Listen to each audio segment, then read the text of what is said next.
A very good morning to you. This a bright Tuesday morning. At least today it's not too cold, I bet. For me, that is what panel itatuambia. They call me Ann Cutie, and this is Daybreak on Citizen TV. And of course, Tuesday ni siku ya kuongelea mapenzi. Aki mapenzi wewe, mapenzi inasumbua watu hii town, but it is what it is. And of course, my able panel na CJ, apologies. CJ alisema hata kuwa travel kidogo na kona beef na mimi. So sijui beef tutaimaliza lini. But CJ, hi. And also to you. Hi, Safina Cheng. We miss you, by the way. But of course, let me introduce my able panel. Wacha nianze na wenyeji. Wenyeji wenyewe. Si Waswahili usema mgeni jo. Mwenyeji apone. Leo tumematch. Leo tuko sawa. The Blue Affair. Anaona unataka kuacha hiyo timu yenu. Welcome to the blue side. Bro, nilikwambia tu the only reason why niko na soft spot for Chelsea ni juu ya Mr. Josh peke yake. Thank you dad. Otherwise ningekuvuruga mbaya. Mejaribu. Umefeel how winning feels. Yeah, at least for once. After 10 matches? Bro, it's just been 3 matches. No, see a season tunaangalia consecutive. How are you today? I'm good because Manchester won.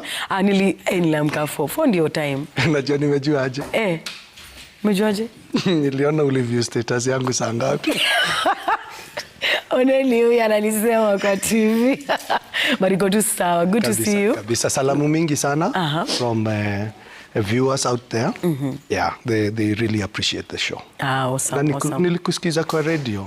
Good stuff. Telepathy. Tunaonana kwa radio. Kwa radio, kwa TV, you're two different people. Very different people. Ni Mungu, ni God. Roberta. Good morning. Hi, darling. Say that again. Hi, darling. Unaka vizuri, by the way. Thank you very much. There's something about black. I feel good. Yeah. There's something always about black. Simple beautiful, too, but very classy. Yeah. Unaka classy. Thank Leo you very much. classy I feel sana. good. Chapi, ningetaka kutuma salamu kwa wazazi wangu, kwa nyumbani, habari zenu. But karibuni guys. Unajua Bobby, kuna mtu aliniambia siku hizi umefanya Bobby ameloosen up kidogo, mnabonga sheng na Bobby. Niliwaambia unaongea ngasheng, but wamesema pia venye influence. I'm rubbing it off on you sana. It's true. But iko tu sawa sio? Lakini mimi ni demo Islando. Alo. So mkini check na piga kasheng pale iko best. Iko kwa blood. Iko sawa? Yes. Ndio hiyo sasa. Hii kizungu utatuambia mali umeitoa. Unaongea kizungu fine. Kizungu fiti, polished English, Bobby. By the way, your English is very polished. Thank you very much. Iko sawa kabisa. Kama kuna mtu ashai kuambia, ulikuwa group of schools ama hapa nini? Ama panchi.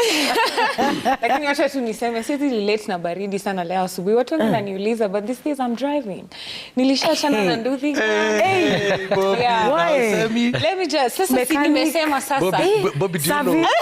Now I know what to gift you for your birthday next year. Unajua mahali nimefikisha miaka nimefikisha ya kubariki pia. Hiyo gari lazima niibariki. Please welcome. Amen. Congratulations, Bobby. Thank you. Good move. I know what to gift you for your birthday next year. I already know now. And of course, we have a new person in the panel. Karibu sana, Kevin. Asante sana. Good to see you. Nilisema sitafika kwa TV, hapa ni wapi? Leo kwa TV. Hapa ni wapi? Mwalimu wa math, hapa ni wapi? But karibu sana kwa hii panel. Asante. Najua unakuwa umechangamka. At least naponanga kwa corridors, at least leo tuko kwa panel moja. Asante. So big up on yourself to the fullest. I'm looking forward to great conversation here. Awesome. Yeah. Karibu sana. Black is power. Black is power. Noma sana. And guys, today, yani leo, wacha niwaambie leo ni kunoma. Leo ni kunoma because this is something Bobby always says in this show, by the way. Acha niwaambie, ni kusettle ama ni financial stability, ni parenthood ama ni financial stability, ni gani inakuja kwanza wadau? Do we actually even plan for it? Do we actually sit down and think about it? Tushika hivi chini, tukapanga hii mambo ya parenthood, tukapanga hii mambo ya financial stability, ama most of the times we just find ourselves in situations, na mtaagree na mimi hapo, saa zingine tu tunajipatanga tu kwa ma situation.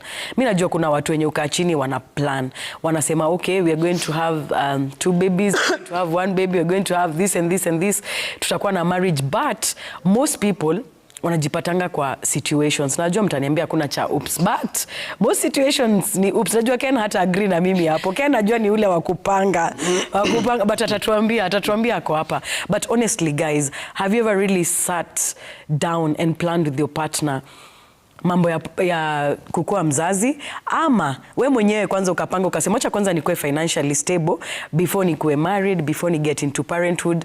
Gani inafaa kukuja kwanza, Ken? Which no. Naanza na wale bado hawajaamua. By the way, Bobby ameamua, atatuambia. Bobby ako set. Bobby ako set mbaya, usimuone. Unachiki yule amejipanga. Financial. Unasikia amesema ako na nini? Usicheze na Bobby tafadhali. But seriously though, like which comes first? Is it parenthood or financial stability? Well, leo nilikuwa nafikiria Lindsay atatuanzia na ile wimbo ya Nerea. Atakuja na sahani yake. Anakuja na sahani yake? Yes, failure to plan is planning to fail. I don't think there is one that should come at the expense of the other. Parenthood is an awesome journey, an awesome thing that you do in this planet. But financial muscles, I don't know. Have you ever met somebody who is contented with the finances they have? Never. Never. They're always looking for more. Yeah. You've heard the president saying even the highest paid workers in this country, the MPs, are still looking for money in unscrupulous manners. Nobody will ever say I have enough.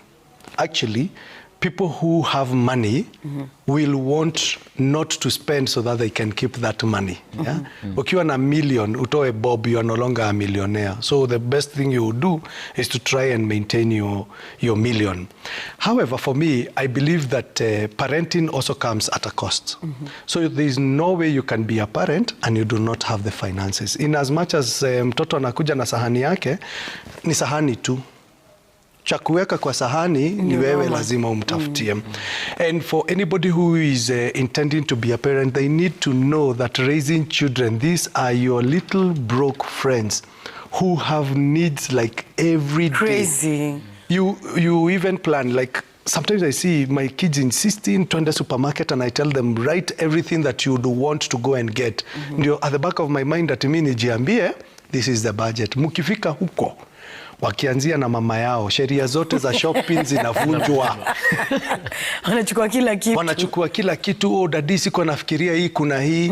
And you have to know and to learn as a parent that yes, money does not parent, but you need that money to be able to parent very well. As a man, I need to plan for the finances of my family. I have a daughter who is in grade 6 and she has started insisting, Daddy, I don't want to go to the same school in grade 7. And now we are listing the schools that she needs to go to. Wajua ile kazi tuko nayo na mama yake ni gani? Kutafuta the cost of that school so that we can settle on, yes, we want to give her the best of the education. We want to give our families the best of the dressing. You want to give your family the best of the houses. And all this comes at a cost. So if you do not plan for your finances, and I am not saying it is the responsibility of the man or the woman, people need to sit down and agree together. Yes, 50, 30, 20, that's what I call it. 50% should be for anything that you may not be able to avoid. Your 50%, that should be the basic human needs. And you know, the basic human needs of the 21st century are not the same as the 20th century. 20th century ilikuwa food, shelter and housing. Nowadays kuna wifi, kuna smart TVs, kuna snacks, yeah, kuna outings, kuna vacations. I don't know whether our parents ever planned to take vacations. And that's why you will hear parents today, the old ones over 50, waambia tuende Mombasa na kuna SGR. They are like kufanya. But the ones who are our ages today parenting, you'd hear even the children say, last time tulienda Naivasha, this time tunataka kufika Nakuru, because it's part of them. Yeah? And you cannot tell the children that us guys never used to have them, so you cannot, you know, kuna vitu hata wazazi wanafanyaga. I don't know whether you want to motivate at sisi tulienda kwa shule bila viatu. Ilikuwa enzi zenu. Si tulikuwa tunatengenezewa trouser yenye ulikuwa una fold pale chini so that you can have the trouser for like 2 or 3 years and your parent doesn't struggle. Wasiku hizi ni part term ama wakienda sana 2 terms na akienda sana ni 1 year. Kiatu tulikuwa tunanunuliwa kubwa ndio at least uivaevae pale nyuma ama hapa mbele tulikuwa tunaweka carton. Haki tumetoka mbali. Yeah? Why? Because your parent will struggle. But nowadays, the basic human needs are changing. So 50% should be for the basic human needs. 30% should be for you and your partner. Again, the mistake that most parents make is they plan so much for their children, they forget themselves. I really look at some parents who are misers to themselves and they are very good to their children. And I wonder, is everything all right with you? You don't want to get a pair of shoes? Shaikutana na mzae upeleka watoto wake zile mashops, unazijua zile za streets. Unajua kuna streets Nairobi na kuna hizi zingine after Tomboya kupanda na huko, hizo ndizo avenues. Huko kwingine ni street. Mzae anapeleka watoi kushop kwa avenues, lakini yeye mwenyewe anataka kwenda kwa streets kwanza na kule chini Grogon. And you wonder, why are you being a miser to yourself? 30% of your money as a couple should be for yourselves. And 20% should be for savings and for investments. Because soon and very soon, hata ukijinyima sana, upatie hawa watoto, they will never appreciate what you sacrifice to yourself to give to them. Remember what we were discussing yesterday? And we said we would discuss it when CJ is here. I don't want to preempt. Even if you sacrifice too much as a parent, but you do not remember to keep for yourself in the future, you will have what we call in psychology a circular causality. Circular is you took care of your parents, you never took care of you, so you are looking forward to your children taking care of you. When will your children ever take care of themselves? So 20% of your money should be for your future, so that when now the children are out looking and fending for themselves, they don't have to draw back and start taking care of you like a liability. Your children should take care of you under their own obligation, and they don't feel like this is a burden that my mother and my father. You know, we keep being told that in Africa, a family is one sickness shy of being poor, because we do not even plan. We don't have some savings to take care of ourselves at our old age. So for me, I look at 50, 30, 20. And I am very religious when I am looking at that, So parenthood cannot just happen. You have to sit down and plan the finances of a family. Okay. Ken amesema you have to sit down and plan mambo ya family, mambo ya financial, and I think you keep saying that on this show.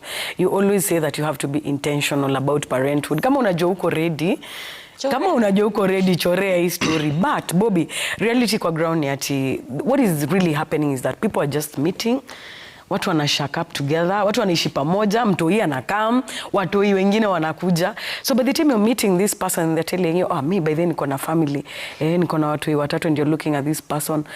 I'm not saying it's not a bad thing. Let's not get it twisted. But kuna watu wamejipata kwa situation, wanajipata manze watoi watatu. Na huo boys, huo ni yani tumuite tu Gen Z. Wacha tu ni kwetu realistic. Akona mama hapo, akona watoi watatu, they are barely surviving, but for him ako tu sawa na unako tu sawa. So history ya kuplan, is it really realistic? Like logistics ziko kwa ground, ama watu wanajipata kwa situationships, wanasema mimi nita hustle, hii itatupata mbele, familia ita survive, mama atakula, watoi na unajua anakujaga anakuletea hiyo ruabe na mnaikula, yani 200 bob na mna survive. You actually do survive for a week. So what do you think about this whole situation? Is it realistic watu kupanga? Is it really realistic kwa ground? Tuanze tu hapo kwa kujipata. Ati mlijipata. Watu wanajipata. Aje. Unajua kenye mlidu. Unajua kenye mlidu. Na hapo consequences I keep saying si washing machine. Ni mtoto atakuja ataka ni hiyo sahani yake ama na salad. Mtoto atakuja. So I agree largely with what Ken is saying, because I think it's really, really super important. And I'm always asking, oops, in 2025? That's why we're 30, 40, 50-year-olds still trying to learn how to love ourselves, because we're still seeking external validation. We're still trying to be loved by parents, but nobody is there to love us anymore, because now we're adults. Now even if you start saying you need emotional validation, you need to be loved, people are wondering, we ni mtu mzima. Lakini hizo gaps ziko felt up to now. Ushaisikia especially millennials na Gen X wanakuanga na ikitu wanapenda kusema ati si tulititiwa hivyo and we turned out okay. We turned out fine. Don't you notice how you crash out when one thing goes the opposite way, or how you shout at people when you're frustrated, or how you become so avoidant when you're annoyed? You think you turned out okay? It's because your mother didn't plan you. Your dad just you alijipata. Hakukuwa na expect. So they didn't even take the time to heal themselves, to work on their emotional regulation, to work on even their intellectual, growth. They were not healing, they were not growing. They just wanted to shack up venye umesema and make babies, and then wakuja waseme tulijipata. Now watu ndo wanakwanga wa serikali saidia. Ama wanakasirikia their other friends. Ati unajua Robert hapendangi kunisaidia. Mimi nilisha make decision yangu kitambo yenye I know what I'm doing. Yeah. And I think it's nice if you also join me in making your decisions. So I think that the same way, when we're thinking about businesses, when we're thinking about even friendships sometimes, when we're thinking about growth, even when you're thinking about traveling, we sit down with a nice notebook. Yeah.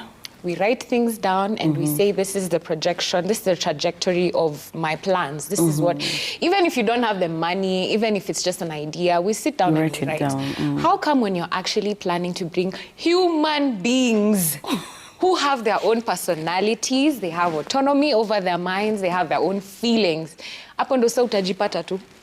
Won't even hear ina sound very dystopian and very crazy. And listen, there's a very big difference between kids who are planned and kids who are not planned. Because kids, unaona kids who are planned when you wanasema in the middle of, schooling, daddy, I want to go to another school instead. We jaribu kusema hivyo as an unplanned child. Jaribu. Mood ina change kwa keja, inakuwa war. Hata mimi nilishindwa. Huwezi sema vitu kama hizo. Huwezi. Listen, things cost money and it is very expensive to survive, even on just a very basic level. And we can sit here and glorify. Watu wengine husema ni eugenics, ama inakuanga inaitwa nini? Ile watu wanasema ati, we're not supposed to speak like that because poor people deserve, the freedom to also experience having kids and all that. But at the end of the day, this is not a conversation about class, really. This is a conversation about proper planning. Even with your poverty, you have to be a good planner. Ukijua uko na 10 bob lazima ujue skuma ni ya 5, 1 bob ni ya chumvi, 1 bob ni ya maji. Tutakula hivyo na tutalala. Otherwise, wezi to move through life ukinika oops ati tulijipata. And I think it's super important that we keep having these discussions because I'm always even telling this weekend I was at 2 parties. I was at a baby shower and at a birthday party for family. And I saw, even if the kid is planned and wanted, I saw for myself firsthand how taxing it is. Yani mtoto alikuwa anatakwa. Before kuje 2 years ago, we were discussing how, this baby we're going to treat. And even now we're celebrating the first birthday, it's taxing. So sembuse ule mwenye ilikuwa oops. Where do you even get the emotional bandwidth to be able to say, hey, today's my baby's birthday, I only have 200 shillings, but I have to make it work. How are you going to make it work? So planning is not necessarily just about the money. It's a very wholesome process. It's about, where's your mind at when you're thinking about these kids? How are you doing emotionally?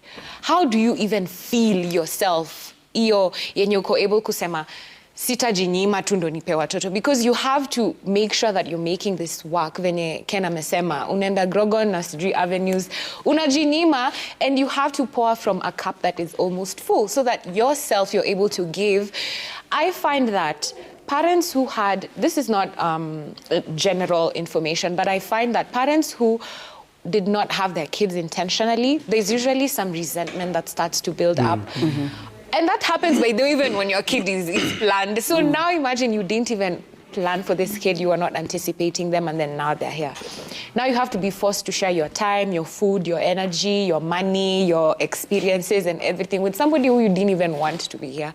And I think people think that having a baby means automatically that you love them, or that this is when I was talking to strangers, this is a stranger in your, you don't know this kid, you literally have to start forming a relationship and to start liking them and to start, hizo maternal na sijui paternal, they don't just kick in the way we see it in the movies. You actually have to form a bond, and I feel like it's a bit harder when you did not want. It takes a lot of emotional toll on you.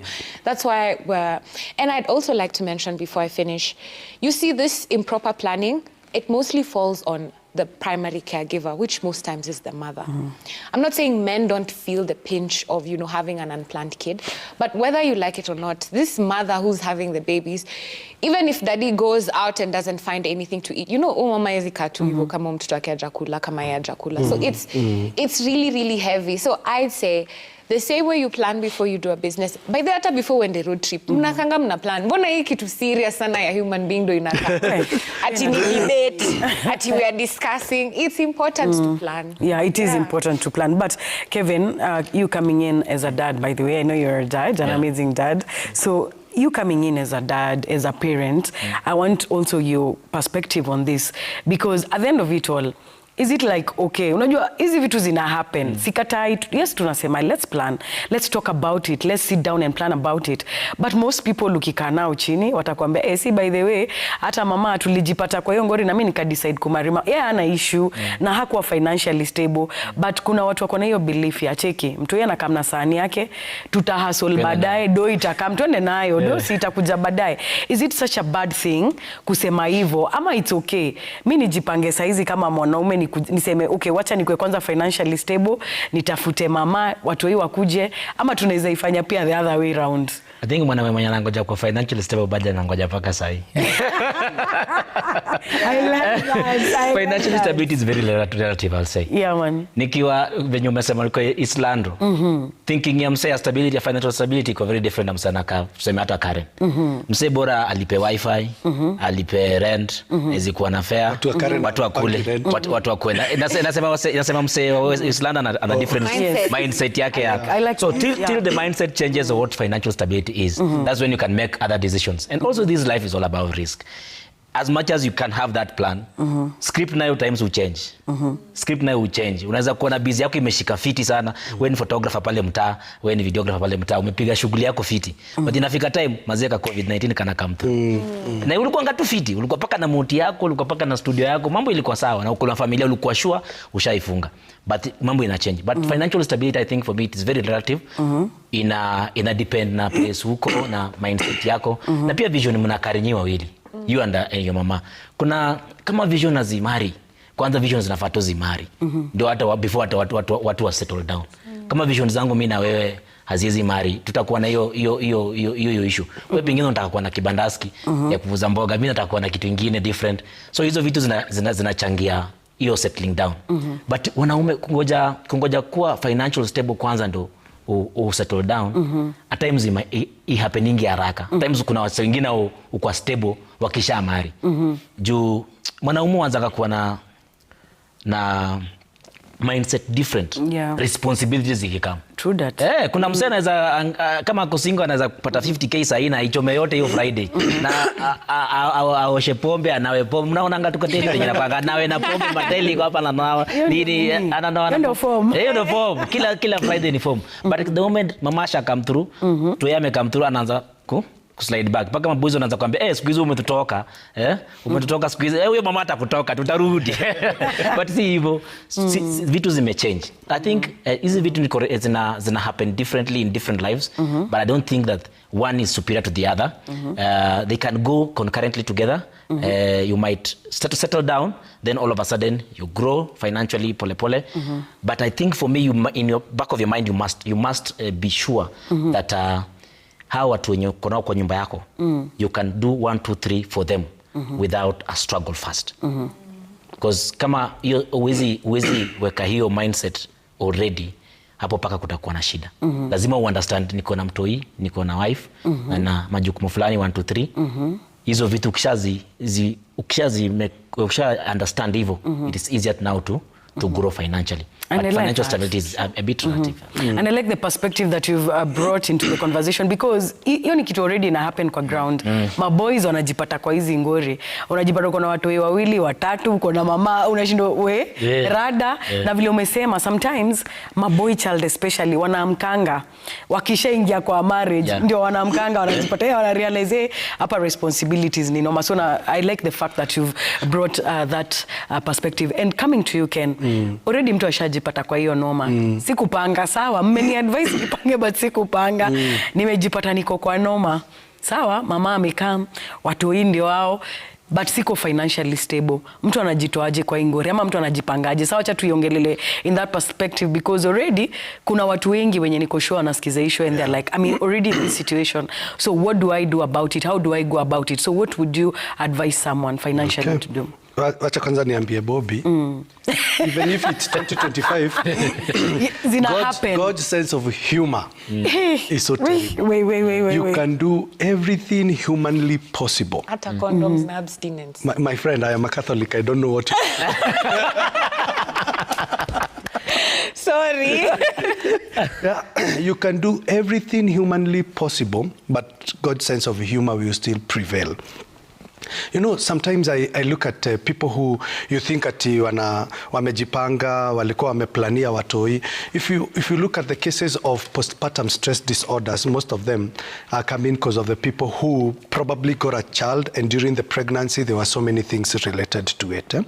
But coming to when you find yourself in that situation, you can always go back, draw yourself out, and ask yourself, now that it has happened, what do I need to go moving forward? You cannot whine and cry forever. There comes a time when you have to dust yourself off and tell yourself, I can start from zero. I think I've told you before, I got married when I didn't have a job. And my wife had a job. Yeah? Mi nilikuwa nimegraduate from campus, na time imefika ya kuoana.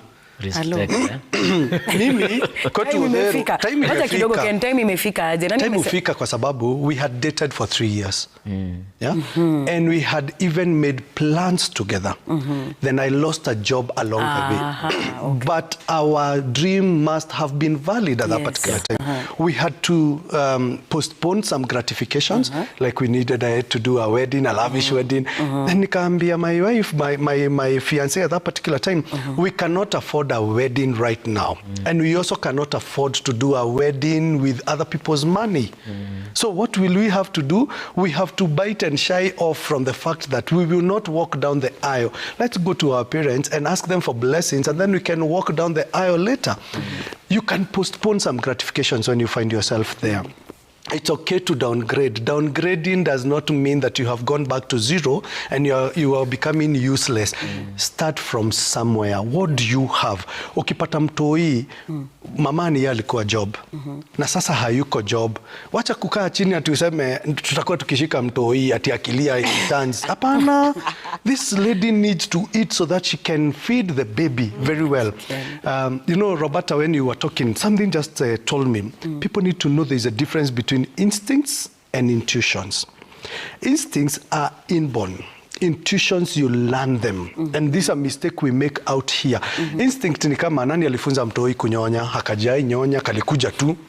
They learned, not because of the intuition. Now, it's the mother's intuition to start loving that baby. Whether you had planned, you know, pregnancy from also a HR's perspective, I keep telling, hakuna mtu anafaa kukuja kuniomba maternity leave like it's urgent. I mean, you didn't just wake up and realize you're pregnant. Along the way now, even before the baby comes, start planning. Go for some therapy together as a couple, because there is so many correlation. The baby learns how to even take the environment. Is the baby loved? The baby will know that the father loved the baby when the mother was pregnant. The baby will know whether that own mother loved the baby when she was pregnant with the baby. So it's okay to go through therapy. It's okay to seek support, and it's okay to delay some gratifications. You will get them later. So usianze kusema ati mimi sita downgrade juu kuna mtu amekuja. We, life itakuhama. Na lazima, if it calls for you to offset some assets just to take care of the baby before you stabilize, by all means, please do it. If it calls for you to take some savings so that you can take care of the baby, by all means, do it. lakini usianze sasa enda kukopa ati ufanye baby shower. Siku hizi naona tumecatch up na western world haraka, tunafanya baby shower, tunafanya gender reveal, and you want to do opulence. Even there is a name reveal. Opulence is okay. Opulence is okay as long as you can afford it, but don't be too opulent to please people at the expense of you're going to get broke so that you make other people happy. Nimekupata hapo. Na Kevo, you as a parent, I like what you've said. There's no time. Hakuna perfect time ya kufanya hizi vitu. Kiukweli tukikuwa tu serious. Yes, najua tuko 2025, but hakuna hiyo perfect time. But maybe unaweza tuambia zile challenges, zile financial challenges maybe zenye ulijipata nazo hapo ukiwa kwa parenthood, because you coming in as a parent, like ni challenges gani zenye ulipata zenye ukiangalia hivi unasema hapa manzi, hapa ni kama niliuma nje, hapa niliblanda, and unaweza advice hata maybe kijana mwenye ako pale vile umesema ama vijana wana come up mistakes zile zenye ulifanya, but saizi unajua of course you've grown into them being a dad right now and being umesema never financially stable. Kena amesema kuna pressure ya kutaka kukaa life fulani. Hiyo pia inaweza kuwa mbaya sana. Sasa ushamari, unataka kumove kwa hood ya wase wamemari, hiyo hata pengine pale penye uko tu sawa. Unaweza tu anzia hapo ukiescalate pole pole. But they say also that hard times build strong men build good times, and good times build weak men. But I think we have had so many good times. Rather, our parents probably build a very good times. Till right now, I'm thinking like people are not risk takers like Ken did. You see, like he has told us the story. There's no everything there is risk. Even if as much as you can take risk, even in business, even in family there is risk. Trust me, you will take a risk. You're not so certain about everything as much as you have planned. There is the life has a lot of uncertainties. So you will wake up one day and things happen, but utahandle hizo vitu. I think the downgrading one is another thing. Na pia speak out. I think reach out to the boys. Yes. Reach out to the boys. Mbona unaogopa ku reach out to the boys? Reach out to the boys. Mwenye atakusikiza na sio reach out kwa kila mtu. Kuna wase sakoko nayo ya wase mnabonga. Unabonga na mwambia kitu ni handle aje. People will help. Guys will come through for you.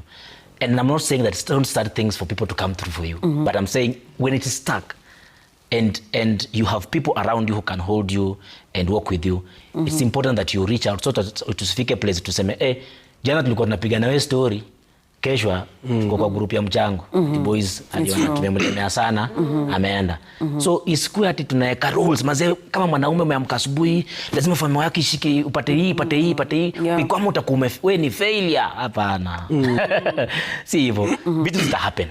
But ni kujiamulia na umake sure kwamba even the circle around you, people at work, people you work with, people if you go to church, people around you from church, they can work with you in a journey if you know you are not so sure or you're having struggles. I like that. For me.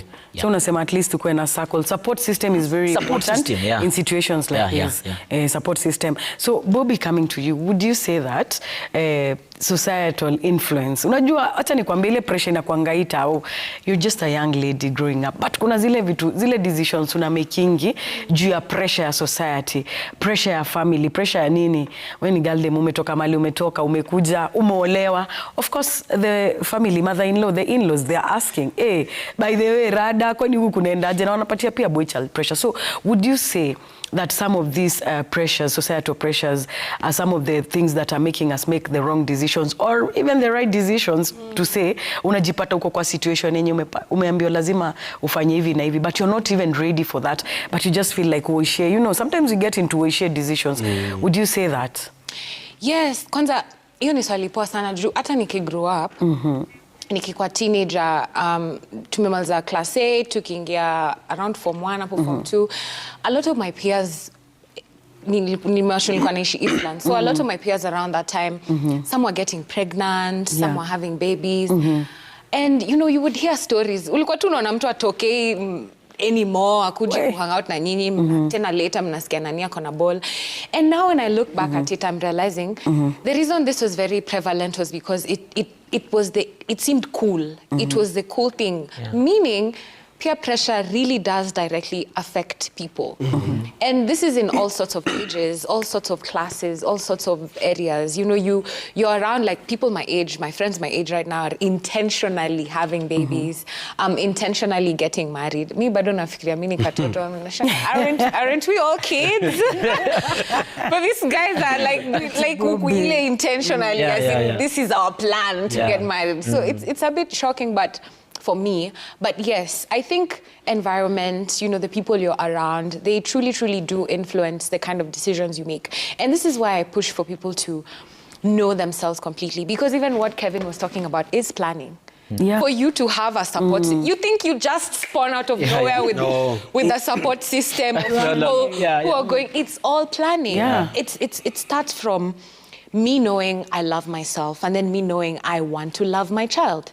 Once I know innately that I want to have a kid, then now even working on myself intentionally, the therapies Ken is talking about, building community around me, building a support system around me, it's all very intentional. And once you have a kid, you know, when you're solo dolo like me, you can be able to forfeit these relationships sometimes. You can say, I don't need to go to the gym with QT. But when you have a kid, I think it's your responsibility of being selflessness kind of has to escalate, because now you have to show up. Because even if QT doesn't have kids and she's inviting you for something, there's a bigger sense of showing up for each other. Because QT will also have to show up for you at some point. So I think the intentionality, I mean, yes, I do understand. There's this saying that says, you can't be ready for change. You can never be ready for change. Yes. And change shocks you. Yeah, you know, you it can does. be, today you're manifesting a car, next week you have a car. Okay, now what? Are you going to start complaining about the fuel, the service, mechanically kugonga? Like, Kwani form yako ilikuwa gani? Form yako ilikuwa gani? unataka hiyo gari. Sini wewe umekuwa ukitulilia hapa venye unataka gari. Say gari imekaa. Like that.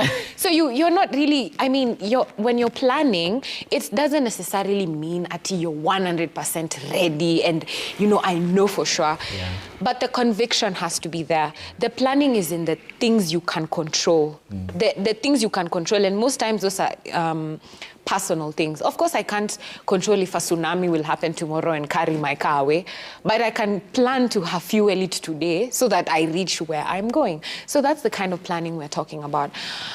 When you have these systems, these mechanisms in place, then it becomes easier even for people not to influence the kind of decisions you have. Because if I planned to drive a Toyota and you start coming to tell me, say Mercedes no noma, kama una Mercedes when you failure, blah, blah, blah. Mi ndo naelewa mbona niko na hiyo Toyota, na mi ndo naelewa mbona nizaiendesha vizuri. So I think being conscious, being super intentional, all these things, planning a community, showing up for your friends, those are the plannings we're talking about. Planning doesn't just mean sitting down with your notebook only and then it ends there. Planning looks like showing up for Ken's child's birthday. Making sure you remember QT's baby shower. Making sure you remember Roberta needs fuel. Manifestation. The examples to msiende hapo mtandao ku. You know. Is it good? Is it? Sense of humor. Or, you know, Kevin needs a haircut. He said it's just an example, you know, anataka 200 ya haircut. Unakumbuka unamsukumia 200. That's what showing up for community means. So that next time when your child needs school fees, Kevin will say, hey, Bobby alini come through. na ile so mbili, wacha nimtumie 20k alipe school fees. Amen. Even though communities inajengwa na hivyo ndio nini. So I think while you can definitely be influenced, I think work on yourself very personally so that you're able to shop. Because these kids, when Kevin amesema, they know, they can see, they know if they're loved, they know if you want them, they know, and even if you didn't plan before, you're working on loving them as they're growing, it's very important. True. I think amesema kitu ya stand. Kuna moment yenye kulikuwa na hii blow up Instagram, madem kupiga picha na watoi wakifanya he's cute. Let me tell you, do you grow? Huyo mtu anakuja na demands anatoka kama fashion, kama ka style. So I remember, I think I've lived in Jericho for some time and I know that there was not kulikuwa na ka style fulani ka kutembea na watoi nini mna match mavitenge mkipiga picha mna ka Instagram, unaangalia unasema watu wanajua responsibility cha come through na bado kwa madhi. Sasa ingine single motherhood inakuwa unakuwa exalted. We, tunajua pia una machingi. Vitenge hapo nini tunakuona. Tunaona machingi na watu hivi. Wameplan. Planned. Machingi iko tu sawa. Ndio. Na maybe looking at the long term consequences, tukienda ku wrap up show Ken tukikam kwako, tuangalie the long term consequences that will rub on you if you don't actually plan for this, because tunasema okay fine, itatupata mbele, hustle itatupata mbele, do itatupata mbele. I like that attitude. Na mimi yule msewa tutajulia mbele, but kuna kwa gana consequences, because as Bobby said, this is a whole human being you're bringing into this world, manzi. Na vile umesema watu wao wako na demands, shule, food, nini, everything. Hata sometimes we forget ourselves in actually becoming parents. Tunajisahau wingi. So what would you say are the long term consequences? Have you ever had unakutana na mtu anajiongelesha kwa barabara? Bas. Yeah? You know, when between the age of 35 and 55, psychologically you belong to a squad, a psychological state called generativity versus stagnation. What does that mean? Well, generativity ni ile, you've seen life is coming and you're moving with life and you're accepting life. Stagnation is when now you start regretting some of the things that you did. These are the parents who shout at their teenage children. Uni mzae, kwanza mimi nikifunza wazazi na waambianga, ukiwa midlife crisis kama mzazi na uko na teenager, yeye ako identity crisis, hiyo nyumba is full of crisis. Because wewe uko na midlife, umeanza kuangalia all my age mates, unajua ukitaka kujua umezeeka, your friends becoming assistant chiefs. Unajua sasa ukiona your age mates wameanza kukua chief, wewe jua umezeeka. Yeah? Because now wamepewa a sense of authority. You start regretting, maybe I didn't go out sana. Ndio unaona kuna the rise of wababas wana move out na tusichana tudogo. Okay. Why? Because they never did what they were supposed to do. Let me tell you, if you do not sit down and plan your life very well, at one particular time you're going to be on overdrive. Kama sayuna elewa odini nini kwa gari. I can relate. Ukienda kwa overdrive sana kwa life, hiyo gari itakushusha. Juu nakwambia slow down, we are not supposed to go at this pace. We're going to go naturally. If you do not plan, you will start looking at things and come up. Nilikuwa naambia Timo nimefikisha miaka ya kulaani pia. Ati nitakulaani. You've ever seen these parents who like, amutanitesa hivi? You know, our parents who would tell us that nitakuchapa nikuue na nikizae kengine. And you're wondering, where are you coming from? Probably because maybe haukuwa umeplaniwa, so ameanza kukuona unafika seko, wewe ni baggage, there is more to life. If you do not sit well to plan today, life will come and you start thinking of yourself like a child of a lesser God. When your age mates now are planning for vacations, you're like, hao wanapenda kumisuse pesa sana. When they are planning to build houses, uko zile za mi hata siwezi nunua gari kama niko na nyumba ya kukondishwa. You know, you start now becoming a jealous person. And I've always insisted, jealousy is the last stage before you become a witch. Basi kujenga kwanza kabla nianze ku drive. Si ni sawa tu ama? Kila mtu na maisha yake. I mean, kama unataka kujenga kwanza, usiniombe lift nikitoka kwa nyumba ya kukondishwa. You cannot be one at the expense of the other. You have to plan. Si kuna watu bado sio lazima wajenge. Si tunajua kuna watu huku Nairobi hamtaki kujenga, juu mumejenga kwenu ushago na kujenga huku mnaamini huku tutawaroga. So una insist afadhali ununulie gari hapa. Don't live according to the standards of other people. That's very important.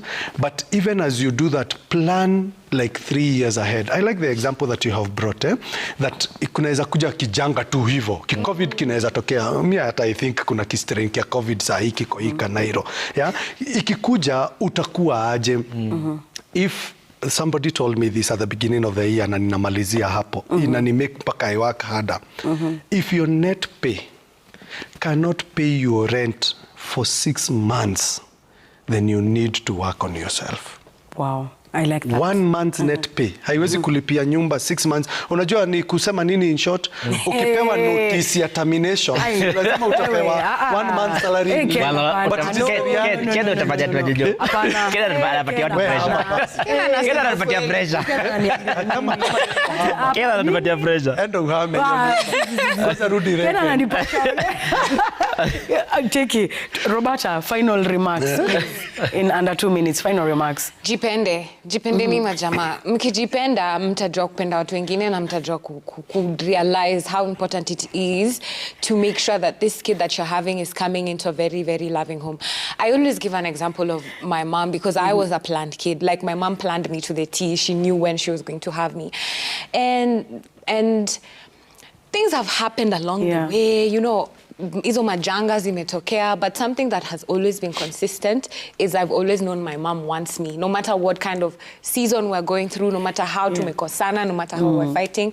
I always know it at the back of my mind, this woman yenyewe, she really, really wanted me here, and she really loves having me around. Yes. You can vouch for your mom. Unaleta drama. But with that said, planning is very vast. It can look like anything for yourself. It can just even look like an idea. You know, by 50, I want to have my own talk show. By 100, I want to have a nice, you know, grandchildren, filling my big mansion. That is enough. As long as you can see the vision, that's fine. That's because I know nobody is dreaming of poverty and kuteseka, and definitely nobody wants to bring kids on here kuteseka. So just think a little bit about it, and remember tumesema vene Keva mesema, it's very relative.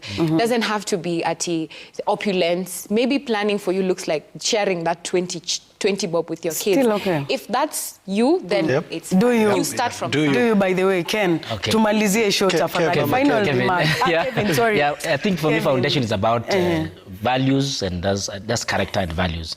For me, it's about it's not about bank balances. It's not about the money you have in the account. It's about the vision that you share as a team, as a couple, as a family. If you intend to do this together, if you intend to do this with a certain trajectory, please do it. If you decide to go to stay in Murang'a, to stay in other places and come to town every day, maze, what works for you? Si bali sana, nasema yani what works for you. So for me, foundation hizo ni foundation za kuwa parent mpoa, ni kushare hizo values za family na mindset yako. Mindset yako iko fiti na values zako zina agree na vision zako na mama, maze kana msupa poa, enda kwa maparo. Ongea, ukitisha vitu mingi waambie mtakaa naye ama vipi.